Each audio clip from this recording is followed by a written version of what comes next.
My tech support is my wife. She's standing over my shoulder over there. Well, I'm sure she's not as good as dirt, but she's more economically affordable than dirt is. Yes, I call him Dirt. If you saw his feet without any socks on and open-toed shoes, you'd know why he's called Dirt. It would all come together. That's right. So I think my wife's wearing open-toed shoes. So. Well, but if you're a lady, that's okay. I mean, that's kind of what ladies do, not men coming into an office. Gosh.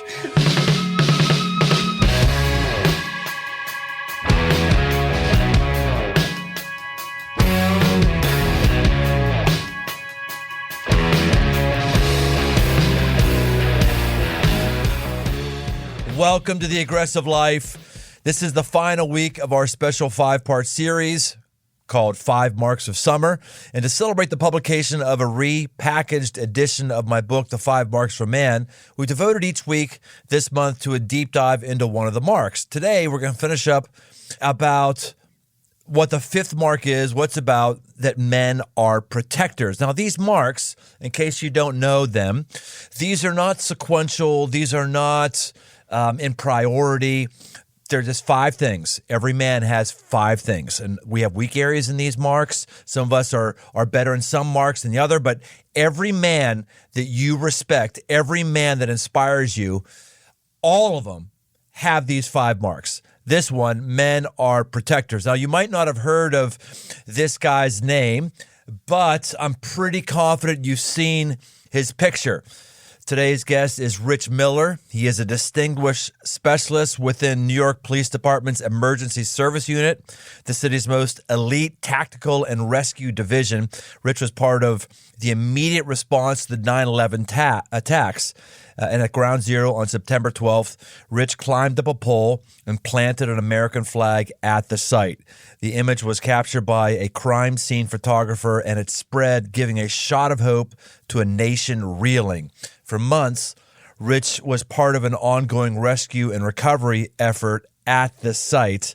And here he is, years later, he's still doing his thing. He's done rescue efforts in the aftermath of the Haiti earthquake. You may have seen an image of him rescuing a 7-year-old boy trapped within rubble for 8 days. That thing went worldwide. And that's just the tip of the protector iceberg. Rich, are you ever not in a photo that goes viral? How do you do it? Wrong place, right time. I don't know. Yeah. It's impressive. Well, you've been in over 2,500 high-risk search warrants and entries involving hostage rescues, violent perpetrators, emotionally disturbed individuals. And I'm not even talking about myself as an emotionally disturbed individual. I'm talking about people who are violently emotionally disturbed. You've gone into burning buildings and rescued kids. It's pretty amazing. Rich is now retired. He and his wife, Teresa, are involved in ongoing healing and support for first responders, and even have opened up their home as a healing refuge for first responders recovering from trauma. This man oozes protector. Welcome to The Aggressive Life, Rich Miller. Thank you, Brian. Thank you. It's good to be here. Man, thank you for doing this. I'm always fearful that I'm going to ask somebody like you questions you've been asked a gazillion different times. So you can just tell me, I'm so bored with that question, just stop. But I think we got to start here where you kind of got known, or where people saw you putting that flag on the pole. 9/11, do you mind going back there for a moment? For a lot of us as Americans, it's a distant memory. Many of us Americans who are younger really have no memory of it. It's kind of like hearing people talk about JFK being assassinated. I heard about that as a little kid. Everyone knows they were when JFK was assassinated. No, we don't. I don't remember where I was in 1969. I was 4 years old. I have really no significant memory of it. So some of our younger viewers don't. We know the logistics. Planes hit the towers. But from your vantage point, just going about your normal day, could you tell us how your day unfolded, what it looked like? Maybe I'll start with actually the day before. Yeah, please. I was doing a day tour with, I'd say, six 6 or 7 of the guys that I lost on 9/11 the next day, and I was scheduled to do it. Start at 1400 hours, which is 2:00 in the afternoon. Hold on there. Let me just stop right there. The day before, you're with 6 or 7 people, and 24 hours later, they're all dead. Yes. Gosh. Wow. I was doing a course what they call Def Tech training. It's where we use the distraction devices when we make entries in with hostage situations or doing search warrants, violent felony warrants. And we were going through that training course. And that week I was scheduled for other refreshers. And I would say half the class that was there were missing the next day. So I was home that morning when the first plane hit. And my former wife had awakened me, and when one of our daughters was going off to school, and when I got up, I turned the TV on right away, and I saw the second plane hit. I knew I had to respond. I actually knew I had to respond after the first plane because I knew it would be a citywide mobilization for my unit. My unit, the emergency service unit, is a tactical rescue unit. We do anything from high-rise rescue. With emotionally disturbed people who want to hurt themselves by maybe jumping off a building or a bridge, and we'll climb up, talk to them, try to talk them out of what they want, they're thinking of doing. And then the next hat or helmet we wear is a tactical helmet. We do violent felony warrants. We do barricaded perpetrators, hostage situations. So I realized I was going to be responding there with a rescue helmet, although we did have some guys go in tactical thinking that there were terrorists inside the building when they first got there. Yeah, I mean, it was no one knew anything that was happening. I remember being in a meeting and someone comes in and says, "Hey, a plane hit buildings." Okay, what does that mean? Someone else comes in, "Yeah, then it hit the White House." Hit the White House. Of course they didn't, but it was just confusion around the whole thing. But that's just me sitting in Cincinnati in a meeting and seeing TV. I can't imagine in New York City happening real time, and you have a responsibility in it. That's mind blowing to me. So then what happens? Yeah, like everyone else, when the first plane hit, I just thought it was an accident. But when I saw the second plane, we knew we were being attacked. So I got to the Bronx pretty quickly. While I was at quarters getting my uniform on, I watched the first tower come down, which happened to be the South Tower, which was the second tower that was hit. It was just hit at the right location for that building to come down quicker. I didn't realize quicker. Okay. Yeah. And it pancaked down. We watched it. Going down the West Side Highway, it was just after Chelsea Piers, and we watched the North Tower come down. But we kept driving in. We got to where we could get in. You actually couldn't get into where the Trade Center was, but we had to take one of the side roads on the West Side off the West Side Highway into the North Cove Marina, and we set up a temporary headquarters there first. And then we just throughout that day, looked for survivors. We knew we lost a lot of guys. Yeah, so you lost your friends because they rushed into the building, and then it collapsed on them. They died. Yes. When you come up to a situation like that, was there any thought in your mind that it actually could collapse? So, like, are you going in there saying, "Hey, I have a 50-50 shot that I might die," or are you going in there just you don't think that at all? You just are going in to protect. Yeah, I mean, when the South Tower came down, we knew we were going in. We were still going to be going in to the North Tower because there were still people in there. Good. So you already saw one of them went down. That could be happening this time.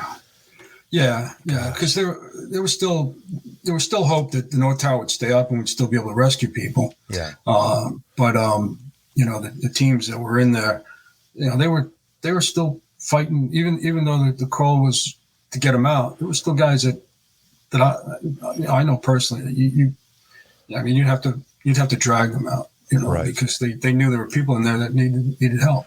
Yeah, we always put ourselves in the shoes of somebody else, or at least I do, think about what I have done, I would love to think that I would have rushed in that building and done anything possible to save somebody. But if I just saw one building come down, I don't know if I did, would I do it because it was positive peer pressure of other people around me who were going to do it, so therefore I did it? Was I going to do it because I felt a surge of machoism? Was I going to do it because I felt a surge of love, like Jesus steps onto a cross and takes a hit for me? So I think to myself, I'm going to step into a building and I don't know. Like, for you guys in your minds, which of those three, or option 4, 5, 6, are you thinking? Or you don't think anything. It's just cloud and you go in. Well, what I'm getting to know about you, Brian, and reading your book, 5 Marks of a Man, I know you would have been in there.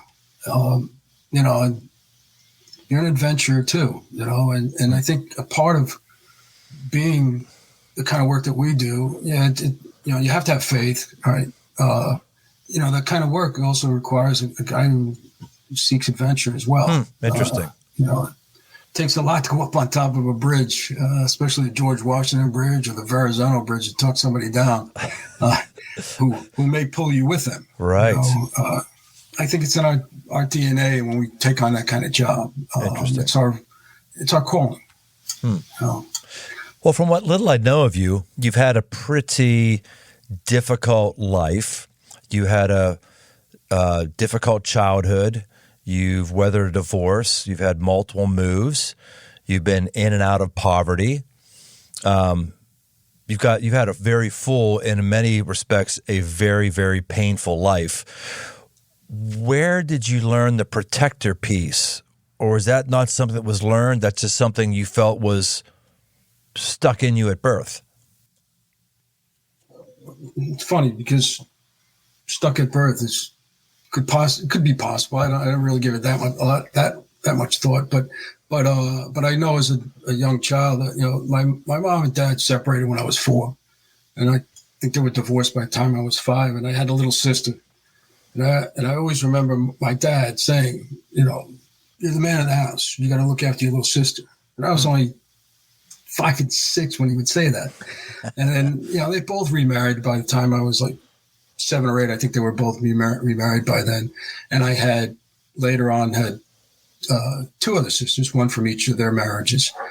And when my dad had gotten sick, he had said, he would take me for walks and just say, you've got to look after all your sisters. And that included not only his biological daughter, but my other sister from my mother's marriage. So I think I always had that from my dad. But I would say even in school, I didn't live in good neighborhoods at a certain time, and I remember. It was not long around the time of the '67 riots. You remember the late '60s when the riots were going on. My friend across the street, I don't know if I can use his name, I guess, Jerry Robinson. He later grew up to be a state trooper, but he wore glasses and he was getting picked on by other kids that he was actually friends with. I mean, he grew up. I was kind of new to the neighborhood. I'd only been there for a year in that neighborhood on that block, but he. They were African American, and he was, and they were picking on him. And I said, "Hey, leave him alone." And they did leave him alone, but then they turned on me. so I learned. I learned. Years later, my wife and I were sitting around a table with my mom, and my mom was talking about it with other people, and I said, "Hey, Mom, you remember that?" And she goes, "Of course, Richard." And I said, "Well, Mom, why didn't you stop it?" And she goes, "I wanted you to learn a lesson." Don't stick up for black people. Don't stick up for black people. That's the lesson. What's the lesson? What's the lesson? I still can't figure it out. But you just nowhere to stick your nose into. I don't know. I hope you learn.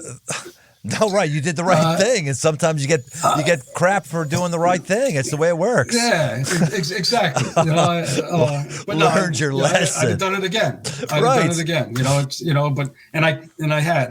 I always looked after the underdog. I always felt, so.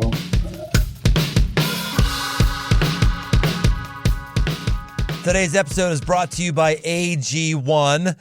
I gave AG1 a try because I was feeling a bit sluggish, not confident I was getting all the nutrients that I felt that I needed, and I thought maybe this is an easy solution. So I drink AG1 in the morning. I love doing the morning. I do it on an empty stomach. It forces me to get 12 ounces of water into my system. I love doing something proactive and aggressive to make me feel better and at least give me peace of mind. AG1 is designed with this kind of ease in mind so you can live healthier and better without having to complicate your routine. Each scoop has 75 vitamins, minerals, probiotics, and whole food sourced ingredients of the highest quality.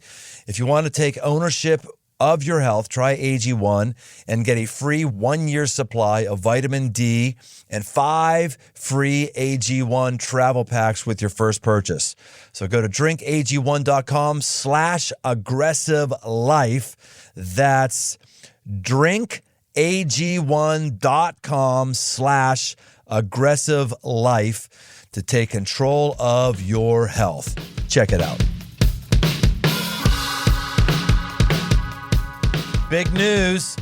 Pre-sales for the next 2 books in the 5 Marks of a Man library are open right now. It's almost like we could say the 5 Marks of a Man trilogy. Almost. Yeah, there's like Lord of the Rings trilogy, and then there's the 5 Marks trilogy. 5 Marks of trilogy. Yeah. Not quite the same writing quality, but close. Close, very close. Close. Very close. So this includes a repackaged edition of the original, along with updated artwork and a new preface, and an all-new tactical guide designed to be used with a group of like-minded dudes, giving you challenges, prompts, discussion questions to work the marks into your life. Take my word for it, this isn't your grandmother's fill-in-the-blank guide. It's unlike anything you may have experienced before in written form. Pre-order either book, and you'll get access to a limited edition 5 Marks poster. Get all the details and claim your poster over at briantome.com/5mark. That's briantome.com/5marks. Now, back to the show. You mentioned a good line earlier. You said your dad when you were 5 said you're the man of the house now, or 6, you're the man of the house now. I don't know that is a vision that is politically correct enough to paint for our young men, our young boys. You're the man of the house. I mean, we all know what that means, but I think parents are afraid to say that to their young boys. But I think what's probably instilled in that is this primal understanding that we have that men are protectors. I'm not saying women can't protect. They certainly can protect, and they do protect. I just remember a study I saw, I think it was by the Carnegie Institute, that of the number of people who we'll just call them heroes, who are walk-by heroes, meaning they're walking on a street and they see somebody getting mugged or something like that, and they step in and stop it, 90% of those people are men. It's like we're just wired to do that more so, which causes us to say things like, you're the man of the house now, which sounds incredibly sexist. But I think there's something special about that. Your thoughts? Yeah, I think you used that word primal, right? Yes. To me, men have always been the protectors, been the warriors, the hunters, to feed their families, right? And don't get me wrong, I've met a lot of women that can really handle themselves very, very well. Of course. And I've also worked with a lot of them. And I also say that, one of my biggest protectors is my wife, right? But and I'm her protector. I will do anything for her, right? Yes. But throughout history, all the way up until the 20th century, men were the ones that went off to war. They were the troops. Yeah. Yeah, right, that's right. Well, I wonder today, there's not as many classical ways to protect. Fortunately, because we're not really in war, it seems like we're in endless skirmishes around the globe for one reason or another. But this is not the era of World War II or something like that. People aren't invading our country, so we have to protect our families from invasion. Which, thankfully, there's not a lot of obvious ways to protect that are stereotypical, if you will. So what we're left with, it seems to me, is I'm going to trash somebody on social media who believes something they shouldn't believe, or I'm going to shame somebody into doing X, Y, Z. I wonder how much of it is a mutated, bastardized protection gene that we don't know what to do with that causes us just to be dickheads. You know what I mean? Yeah. Maybe that phrase "dickhead" bothers you. No. I'm sure you've never heard that in your life before. No, you're in my wheelhouse on that.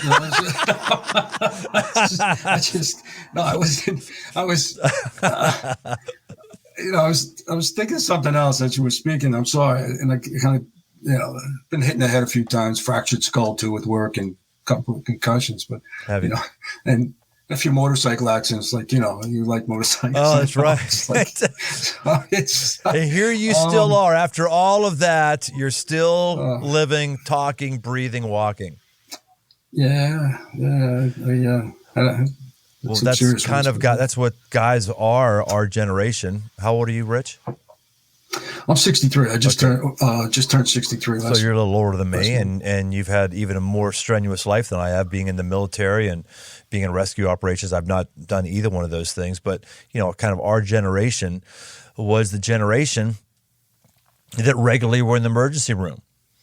I was just talking with a parent with young kids recently. I was like, you don't realize that our generation, it was a monthly occurrence that somebody was in the emergency room, and we always stitch it. Yeah. I can't. It's hard to find a parent who's ever had a child who's had a broken bone, because you're not breaking anything when you're sitting there using your thumbs on a screen. Yeah, that's true. I was 5 years old with a broken leg on a seesaw. So I remember. Ban that seesaw. Yeah. Seesaws are awful. I hope they got it off the playground. Yeah. So, do you think with how the culture is changing and how there just isn't as much classic physical things happening, are enrollments going down in lines of work that you've historically been drawn to? Are they having a hard time finding people to be in the rescue division, or not? Yeah, recruitment's down. That's for sure. It is, and I also hear with the military too. Recruitment's down. Right? Yes, I don't know the whole reason why, but I think it is that we're not raising a lot of boys to be men right now. Right. I think a lot of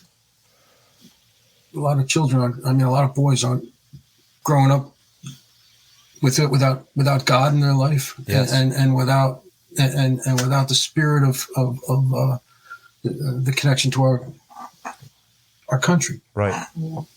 There's and without fathers. Yes. Another fathers in the household. Right? Many of them have actually not been protected. That's one of the things that Dad does. He protects you emotionally, intellectually, all that stuff. Have you had many classic protectors in your life, Rich? Yeah, I remember my dad up until he passed, but I'd say a lot of my uncles looked after me. Two uncles that I remember who were Marines, who kind of steered me towards, like, if you're not going to go to college, the military is the next best thing for you, right? And I loved playing lacrosse and I loved playing football, but I knew that probably wasn't going to be my livelihood. So I had gotten into a fight in school and had gotten suspended just before Christmas, and it was going to roll into right after Christmas, coming back in January. It wouldn't be the first week back to school. My stepfather was pretty upset with me, and a girl I was going out with had just broken up with me too.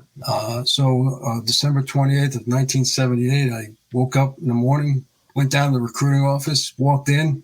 It's little after 0700 hours. And I always say this, if any one of those doors was open, I'd have joined any one of the branches of service. I always wanted to go in the Marine Corps, but I went down the halls. And I think God was watching out because I think he wanted me to be a Marine too.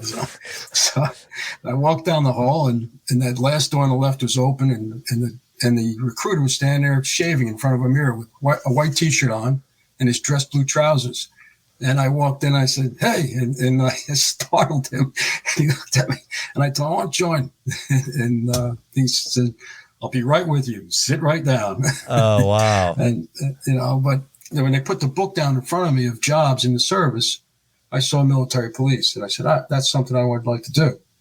And the gunnery sergeant Alvarez, I'll never forget his name, and the recruiter was Rick Frank, so Staff Sergeant Rick Frank. And he said, "If you want this, you've got to graduate school." My recruiter went back to school with me in January, the first week of January, sat down with my dean, the principal, and we just said, "I'm going to be a good kid." Oh, wow. Finish school. Oh, that's cool. So, I went in right after high school. Good for them. Yeah, if I could have, I was looking into the Marines as well when I was in high school, mainly because I didn't want to go to college and I wanted to rebel against my parents' scholastic standards. If it had crossed my mind to just drop out of high school and join the Marines, I probably would have done that. It hadn't crossed my mind. I thought I had to finish high school first. So probably good for me. Good for me. I stayed. That was a good thing. So now, Rich, you've been a protector your life, been paid to be a protector. Now you're retired. Is there any way that you find yourself protecting right now? Yeah, I believe so. Yeah. I've been out since 2011. It was, it kind of cascaded. When I was deployed to Haiti with New York Task Force Team 1 FEMA, I got injured. I injured my knee, which required a surgery, and I rushed myself back. I was coming up to my 23rd year, and that's when I got out, 23 years. But I was really hoping to make 25. A few months later, I went down a flight of stairs with a emotionally disturbed person. She had dropped a knife, but I rolled down the stairs with her and hurt my back. And that required a surgery. And but I rushed myself back. And a few months after that, we had an emotionally disturbed person on the subway. And going back to your book, Dick Tough. Yes. Dick right? Tough, yes. Right. So it was June of that year. We had an emotionally disturbed person on train tracks banging. He was a naked, emotionally disturbed person, 6'4", a little over 270 pounds, because the gurney was over he was over the weight of the gurney. He was banging on the subway. It was rush hour, 5 o'clock. All the trains are stuck in the subway, and we chased him for a bit, me and my partner, and fought with him, and eventually 3 other officers. So 5 of us and 3 tasers fought with him, and I ripped my shoulder and my bicep, and I'm pinned probably like Dick Tough is. Yeah. Lost his bicep, right? Still ended the fight, but he wore us out and we wore him out, but we finally gave up. One guy. But that was 5 of you and one guy. One guy. Wow. One guy. What happened was he crawled under the train that was stuck in the subway tunnel, and I went under there first to get him, and I went to dry taser him, which I knew if I tasered him with the cartridge tasers where the darts come out, the wires would wrap around. So I unsnapped the cartridge taser, and I tried to dry taser him and cuff him, but we both fell off the axle of the train onto the tracks. My partner crawled under, and then by that time we had support. But fought with him. He was on PCP, so that was the last job of my career, actually. And when I retired with injuries. I didn't want to go. It was actually the department doctor when I went in to see him and for his evaluation. He handed me my file and said, "I've submitted your file for retirement, for medical retirement," and that's where that cascaded to. I didn't really want to go, and when I came back to Truck 3 where I was working at that time and told the guys, they were all happy for me. I don't know if it was whether to get rid of me or what, but they were happy for me. I wasn't. I always wanted to get tased. Can I get tased really? without pissing off a police officer? Because I'd like to try sometime. Come to the city and I'll ask some of the guys if they want to help out. You could do that. You could just Especially when they're doing training. Yeah. I want to try. Dirk, did you have interest in getting tased? I don't know that I'm that interested in it, but I would love for you to get tased. You're about the size of a taser dart. I mean, it would not. You were pretty Caleb, you sick. don't want to? That's gonna wear me out. Yeah, man. they probably couldn't find you. You're kind of small target. That's true. Yeah. Is it true that you Yeah, can't pull a trigger on a taser on somebody until you've been tased yourself? No, well, at the time when I went through the issue, it wasn't mandatory that you had to be tased to complete the course, but the instructors made it, impossible not to say no. Yeah, it's empathy. So, like it's easy to pull a trigger on somebody if I haven't had it done to myself to know what I'm feeling, right? That's true. That's tough. Yeah. Well, we're talking about a lot of the physical ways that men protect, but it's not just physical. It's also we protect each other mentally. We protect each other emotionally, spiritually. Does that fit into your story at all? Oh yeah. So going back to so when my career ended, I didn't feel like a protector because here I was with all these injuries, and here I was out now, right? And it wasn't that long after we moved from White Plains, New York, up to Connecticut because her mom had gotten ill, and we moved her mom in with us until she passed of cancer. And until one of my daughters, from my divorce, wanted to move in with us, and then I had to step up for her, and also, I still help out with officers in distress or going through some issues in their life, especially after a shooting or going through a divorce, some other family issues, maybe the loss of a partner. So I'm privy to a lot of their personal conversations and what they and how they feel about work nowadays. Yes, and not just with the NYPD. My wife and I found this place, and when we found it, we felt it was a respite for us, but we also felt it wasn't just a healing place for us, but we wanted to help others. So while doing that, I get to hear what they share in their life, and especially through work. And like I said, we just don't do it for members of the NYPD. It's pretty much from the tri-state area. We've had some come from further distance away. And you hear the nightmares of what they go through every day. In my generation of work prior to 9/11, it wasn't that we had a lot more respect on the streets than they have today. And you see that the way society has changed towards law enforcement, it's changed towards just everyday people. People young. I find that the young don't respect the older anymore. And I think it goes back to not having a father figure in the home or someone of authority around them all the time. Well, Rich, this has been great. Thanks for opening up your mind and your life to us, and your encouragement and everything else. It's been good for us to just have a view of somebody who's kind of on the other side of comfort or normalcy that the rest of us live in. The things that you've done and experienced, pretty cool and pretty inspiring. And thank you so much for being a protector for so many people. And I think you protected us today by giving us a good mind shift. So, hey, friends, I don't know what it is for you today. The Bible says there's victory in the counsel of men. You're going to give somebody counsel. Are you going to nurture somebody emotionally? Do something. Step into somebody else's world. Protect somebody else's world. That's part of who God has made you to be. We'll see you next time on The Aggressive Life. Great, we got it. Great, Rich. Great, Brian. Thank you. And you're doing such a great. I mean, I can't get. I love your book. I know I'm getting all the others. One day I'd love to visit Man Camp. Yeah. What do you mean one day? Why not this year? Why not September? When in September? I'll have Scott. Well, it's October. I'll have Scott reach out. Yeah. Yeah, I'll have Scott give you the details. That'd be cool. Oh yeah, that would be. Yeah. All right. Thank you. You'd love it. Thank You you. would. Be right up your alley.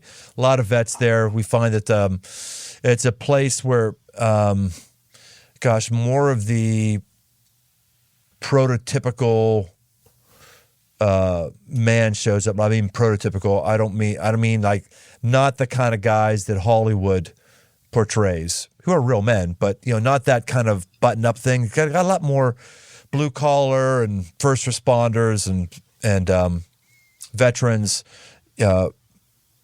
More of them per capita than probably any other place where you go to. It's pretty cool.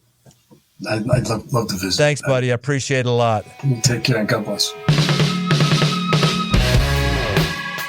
Thanks for joining us on this journey toward aggressive living. Find more resources, articles, past episodes, and live events over at briantome.com. Pre-orders for my new books, repackaged edition of The 5 Marks of a Man, and a brand new 5 Marks of a Man tactical guide are open right now on Amazon. If you haven't yet, leave this podcast a rating and review. It really helps get the show in front of new listeners. And if you want to connect, find me on Instagram at Brian Tome. The Aggressive Life is a production of Crossroads Church, Cincinnati, Ohio.